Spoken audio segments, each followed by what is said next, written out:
Behold, Fallen Twilight Chapter 4, the second saddest chapter there is. I'll tell you what the saddest chapter is when we get to it. Okay. His head was underwater, again. He couldn't fight it. He wasn't strong enough. He couldn't hold his breath for much longer. He struggled uselessly against the paw that held him there. This happened often, but it was longer this time. Then he was forcefully yanked out of the water. He rubbed his eyes and looked up to see a purple fox on top of a dark brown one. "Leave fire alone, Mudpaws," the purple fox growled. "And I'm telling emptiness this time." The brown fox glared up at her. "Fine, have it your way as usual, Starfly," he hissed, pulling away from her and standing up. "He'll be thrown out of Void Clan at winter anyways." Mudpaw walked away and melted into the darkness. "Thanks for helping me," Fire said to Starfly, still wet. "You may not come from the clan, but that doesn't mean you aren't a part of it," the purple fox replied. "I'll always look out for you. We all have 4 paws, you know.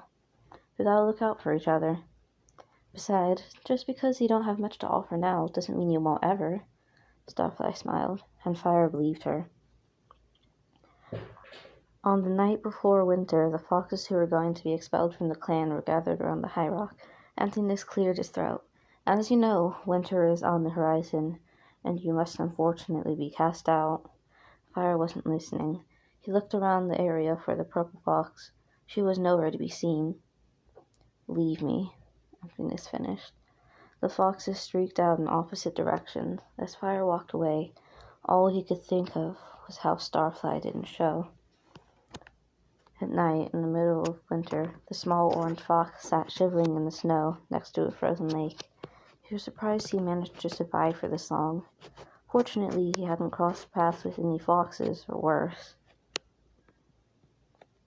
Then he heard footsteps crunching in the snow. "I knew you'd end up alone in the winter," growled a dark brown fox.